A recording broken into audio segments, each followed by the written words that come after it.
I'd like to call here to talk about, and this is something that surfaced on the agenda calls. We held agenda calls with the community to decide what we would be presenting today.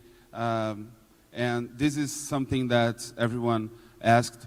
We'll have here Alberto Guerrero from UUS Venezuela to talk about the state of blockchain in Latin America and about a beautiful initiative that they have in Venezuela using blockchain.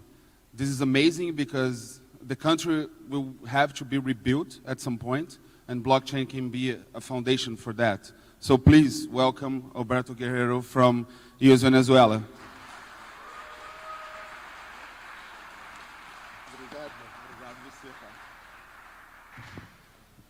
This is, yeah, okay. So, hello, my name is Alberto Guerrero Montilla. Sorry, I cannot say that with an English modulation accent. I'm the CEO and founder of EOS Venezuela. And today, I want to talk how our vision of the technology of blockchain and crypto works in our country. So, you might have heard about what is going on in Venezuela. Right now, in the recent years, we've become the headlines for crisis, from political, social, financial, economic, and now the humanitarian crisis that we suffer. To make this idea more relatable, so you pretty much understand what we see in blockchain for us, for our future, and for the region, is to tell you how is the normal life of someone in Venezuela.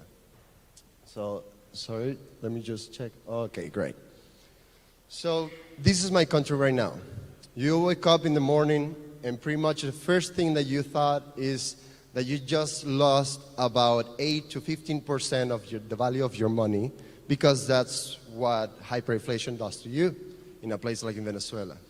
Then you get out, you pretty much try to go to work or do your life, and you know that you're going to lose. There's going to be a shutdown of the electricity every single day, nationwide, from 45 minutes to 3 hours, up to 8 hours, and now we hold the record of 3.5 days. And this is pretty much the conditions that you have to try to live. You go to a supermarket, and then you're going to encounter 3 issues to the minimum. First, everything is too expensive. Right now in Venezuela, the minimum wage is about $9 a month. And this is the amount of money that you need to use to buy one chicken, if you find the chicken. So you have to deal with just an inconvenient currency, fiat currency. Then there's no local production. The industry in Venezuela just got so down the spiral with this economic system, I guess, that we have no production. So there's no food, there's no products. And that's one of the reasons that now the government is just rationing. So you go to a supermarket, and first you have to have the money that pretty much no one has. Then try to find the product, and even if you find it, then you cannot just buy it, whatever your family or your conditions are asking you to. So we see blockchain technology and crypto as not like an investment tool. It's not about speculation. For us, it's just an actual tool for fight for freedom. What we have in Venezuela is just restrictions to what you will call normal lives. And that's what we see here. It's just an actual tool to fight the problems that we have.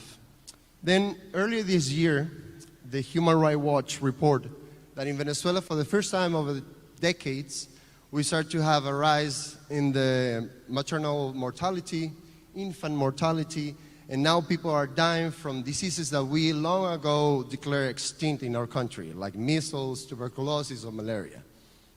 That's the point that we all wake up. Even international community, friends, you guys, everyone started to ask, how can we help? How can we do something for Venezuela? Now, how can you help if the main challenge is that we are close to the rest of the world? In Venezuela right now, there's no way that you can send or receive money from outside. There's absolutely no communications from our banks to the outside world. There's an absolutely strict control of the trading of our currencies, and the government has the most bureaucratic system ever to just let you down and try to keep you within the barriers of the country. So we just got the idea of, if we know that fiat and traditional banking is not working, we know the answer. We know that crypto and blockchain is just moving money from everywhere to anywhere almost instantly, compared at least with normal banks and what we are used to it. So we said, you know what, let's do it. Let's try to help people. Let's build a project, and help people sounds easier than what actually is. You have an idea, say, okay, we need people that need money, we try to find the money, we give them the money. Doesn't actually quite work like that. So by that time that we started FamilyEOS, Dan Larimer just published the Universal Basic Income Proposal. And we thought, okay, this is nice, this is a nice argument. What if we take those ideas to argue that we can help people, financial aid, but the real reason that we want to do this is to actually plant the seed for mass adoption of a blockchain economy in a place that will actually be more beneficial than what it is right now. So we set up the one basic income account, and we thought, you know what? The beauty of blockchain is everything's public. EOS RIO mainnet is just an amazing resource. I don't have to even try to be open or transparent, because the technology, the architecture already is. So everyone can just follow and see where the money is going, from where, with messages. A lot of people, like, we actually are humbly grateful to all of you, because FamilyEOS actually works and exists because of you. Because this amazing EOS community just came to us and asked, like, hey, Alberto, how can we help? How can we help? Can I pitch in some money, EOS, whatever? And that was pretty much what it is. An open account that everybody could just send money, and then with that we will fund this program to help poor families in Venezuela to survive the terrible conditions that we have. So first, we thought the border between Brazil and Venezuela. We choose a location called Paracaima, Santa Elena Guairén, and we started small because we didn't have that many funds by that time. So we started with 20, 30 families, and it was a learning process. It was like, okay, we're going to teach you what this is, because it's pretty much coming to someone that haven't had the opportunity to have a modern financial service since ever, and now telling that you have it all in your smartphone. That was a game changer. And that's pretty much today our mission and our goal, is just educate people to use something that already exists, that is there. Now, what we understood from our first experiment is the idea of a challenge. A challenge for us is more like a situation that you learn from and adapt, because, I mean, that's the only way to survive. So we understood something. We want to help people, but maybe the Amazonian jungle is not the best way to do it. They're not the best place because they don't have internet reliable access, you know? So it's like, okay, yeah, we want to help. Again, it's not that easy. So let's learn and adapt. And for the second phase of the program, we said, let's go to a bigger area. Let's go to a metropolitan area in the Midwest of the country that have a better infrastructure, better communications with the rest of the cities. It's a good place to start. And we got much more funds, we got much more help, and we tried to do it better. So we got a social worker that helped us to plan how we would choose the families, what should be the profile of them, how to make these requirements or conditions for people that we actually can help and be more efficient to it. Always thinking that the premise of this project is promote and ensure that a blockchain-based economy in Venezuela is possible from the bottom up. This second part of the project was, for us, a total success. We got enough funds to cap about 100 and something families, 104 families. More than 450 people right now in Venezuela are surviving week a week thanks to these kind of donations. So we thought, wow, this is big. We got grandmas, moms, uncles, and aunts to use something that they have no idea for the first time. Just starting for the premise, like, finally you're going to be free. Finally, you will use this money as you please, as you want, from your cell phone without thinking to go to the bank, or if the government closed the ATM, etc., etc. The most amazing thing is when we start to see the development of this. Because if we think that what we want is to actually people adopt this as the regular basis economy, we need to see how the behavior evolves. So we got coverage from the international media. That's an Associated Press reportage that did about what we're doing in Venezuela, interviewing families, interviewing people. And the pretty thing is, like, naturally, just before the reportage, we have all the families, all the people in one WhatsApp group. And then we start to see how they start to create their own local economy based on crypto. They all receive cryptocurrency every week. And then they start to say, like, hey, I'm cleaning houses, but if you want, you can pay me in crypto. One person. Then the other, oh, family, blah, blah, blah, is doing pasta sauce. You can pay me in crypto. And then that is what we think that is the actual point of this project. Is people starting to see these tools as something that you can use without being a technical geek. And that's what we're working since now. So something else that we learn and adapt from is like, okay, cool, we want to help. We want these people to use it. But the learning curve for someone like 60, 50 years old plus is difficult. So yeah, we explained to grandmas how to send a crypto as if it was an SMS, but it was difficult for them to grasp these kind of concepts.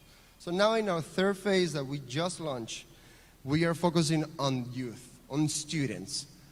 We believe, of course, that the future of a place relies on the newer generations. Right now, Venezuela is at a critical point that young people doesn't have an idea of future.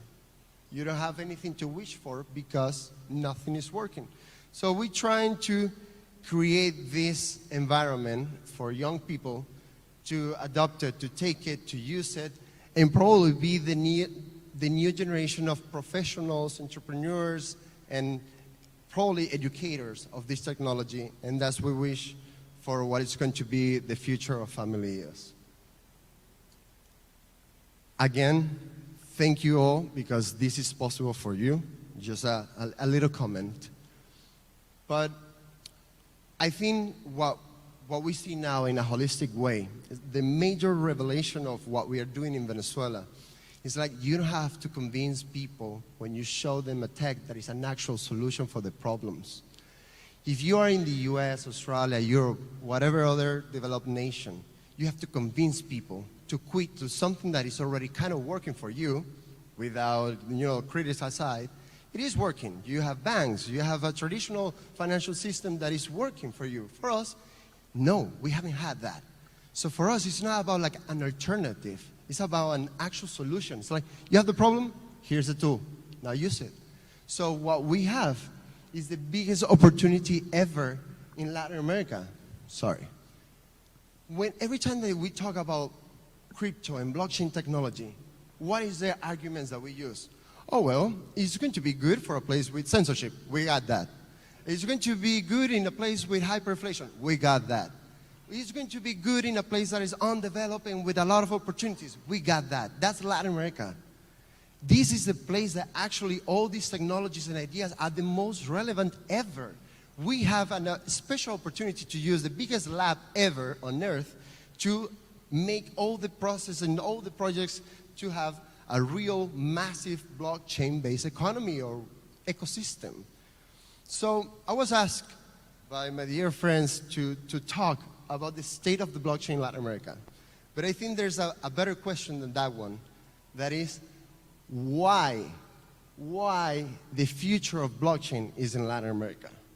I mean, when we see news like this all the time, oh, banks in Latin America, now they want to use blockchain.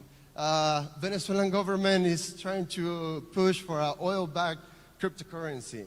Then we have all the trendies and the excitement of cryptocurrency and blockchain in Latin America. That's for real. That's what we want. That's what we want to promote. Here is just easier for the builders, for developers, for entrepreneurs. Here is your ground zero to build the world that we want. So, to talk more about like the market, like why? Okay, cool, sounds pretty, but like, what can we do here? Well, this is about like 630 plus million people, so decent sized market. You have 33 nations pretty much under the same language, with the exception of Brazil, but we love each other, so everything's fine.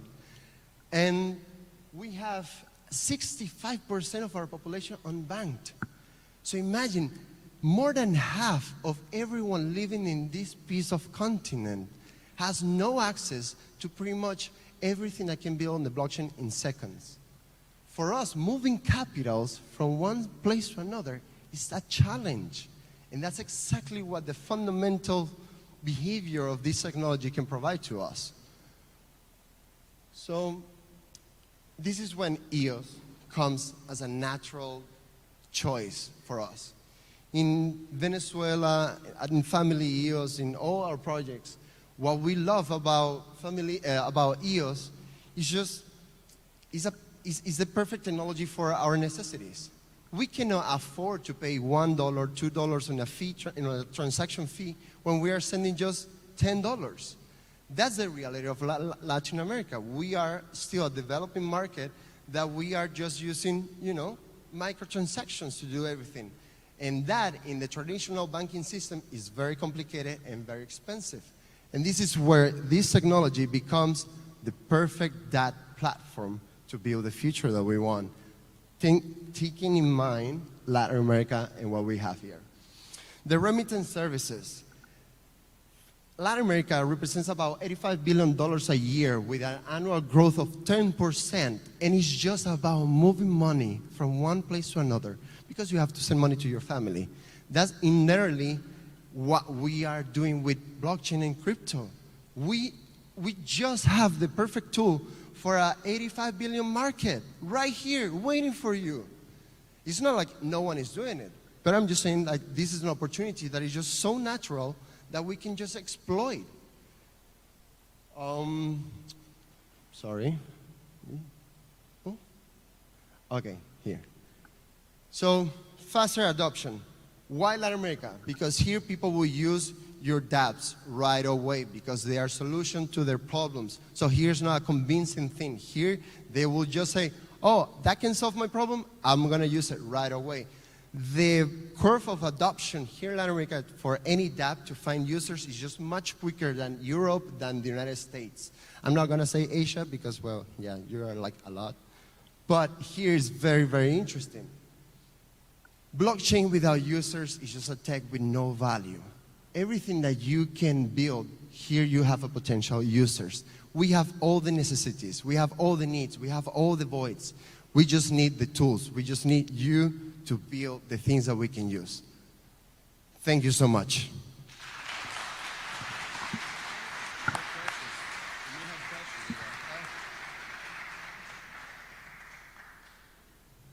Any question?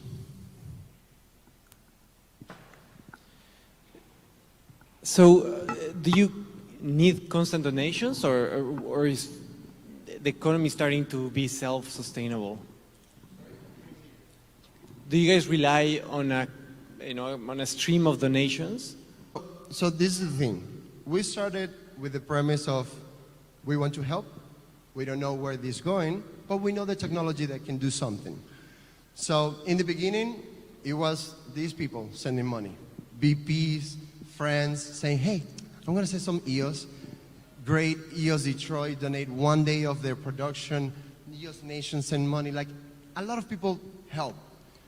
Now, the thing to actually get donations all the time so we can keep it in the long term is pretty much, I guess, a challenge. Now, what I think is we have built an idea to keep evolving, and that's what the donor will be interested in. So I think that as long as we can keep promising results, showing results, the donors will probably come. And with a bull market, maybe, we will get more funds.